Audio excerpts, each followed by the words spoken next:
Boa noite a todos.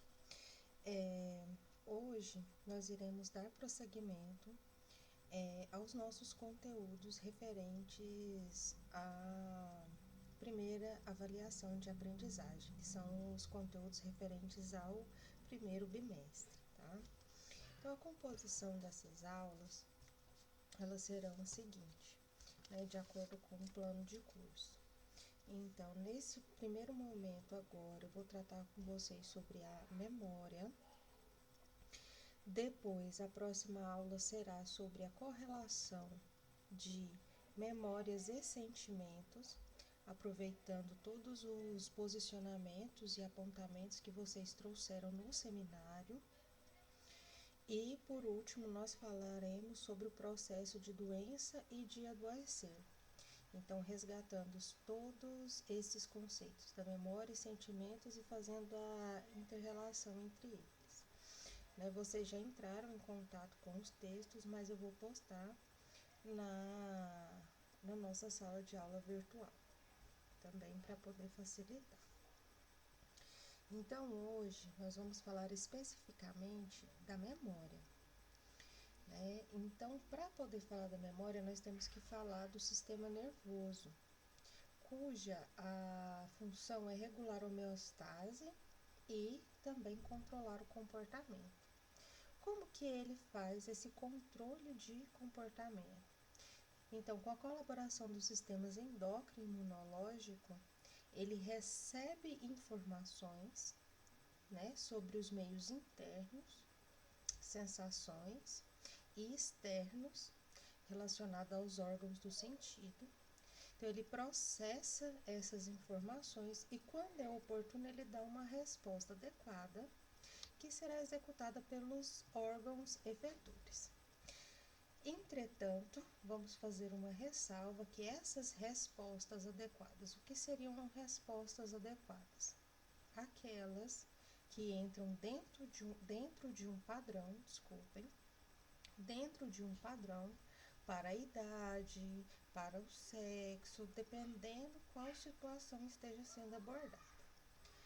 Estas respostas ditas adequadas, dentro do padrão, elas podem sofrer variações, influenciadas por processos patológicos, que podem ser agudos, como um AVE, um acidente vascular encefálico, como um trauma craniano, ou ele pode ser crônico, causado por uma doença crônico-degenerativa, envolvendo o sistema nervoso.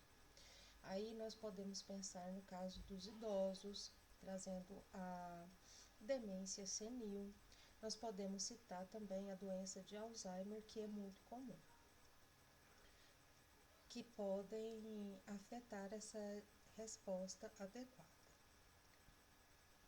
Na interação com o meio externo, quando nós temos os meios internos, são basicamente devido a informações armazenadas anteriormente. Ao decorrer das aulas, nós vamos ver como essas informações são armazenadas e que área do cérebro que está envolvida no armazenamento de tais informações. Mas, quando a gente fala da interação com o meio externo, esse processo acontece através de ciclos de sensação-ação. Eu vou falar mais detalhadamente dele adiante. Então, eu vou ter que ter uma sensação-ação e essa resposta a esse estímulo, a esse processo, será o comportamento. Então, quando a gente, continuando falando sobre o tecido nervoso, ele é notavelmente plástico. O que isso quer dizer?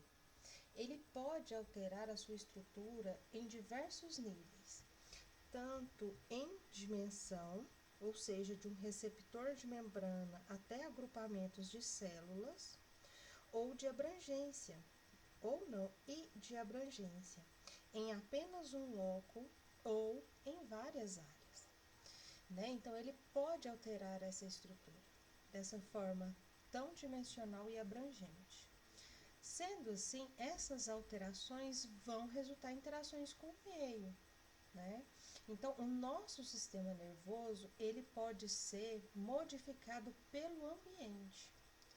E como consequência disso, nós temos os ciclos de sensação, percepção e ação, comportamento. Também podem. Então, o que eu quero dizer? Então, esses ciclos de sensação e ação, eles podem ser alterados. Então, uma memória, ela não vai ser estática, né? Algumas ocasiões que remetem àquela ideia, sim, mas a memória em si, ela está sujeita a ser modificada, né, por interações com o meio. Um exemplo que eu posso dar para vocês, por exemplo, uma música que antes trazia uma memória afetiva agradável devido a uma determinada situação que você vivenciou, essa mesma música, através de uma experiência parecida, né, afetiva, ela pode trazer depois movimentos e comportamentos negativos. Então, né, a mesma experiência, né, ou uma experiência muito próxima, pode resultar numa mudança de comportamento, porque teve a mudança de sensação-percepção. O sistema nervoso, ele tem essa capacidade, então, de armazenar informações sobre as experiências que o organismo teve e de utilizar essa informação para melhor controlar esses ciclos. Então, como eu disse, cada vez que você armazena uma informação, que o seu cérebro armazena uma informação sobre aquela experiência que você vivenciou, o seu cérebro ele vai utilizar essa informação para melhor controlar os ciclos de sensação-ação. Lembrando que, né, para melhor controlar, eu tenho que ter o cérebro em condições físicas e psíquicas, né, funcionando dentro de um padrão. Se eu tiver qualquer comprometimento, seja ele físico ou psíquico, eu posso ter alteração, né, dessa memória em algum grau, em alguma escala. Então, a memória, ela é esse conjunto de processos que são completamente interativos através das informações, que permite a modificação, né, do processamento de uma informação e de comportamento, por meio de alterações estruturais e funcionais no tecido nervoso.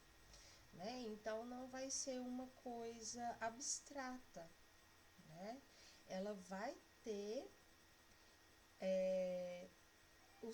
o sistema nervoso, ele vai ter alterações estruturais e funcionais, né? Então, são modificações físicas que vão acontecer. Portanto, né, diante de tudo que eu comentei, a memória ela não é um fenômeno unitário e nem homogêneo, né?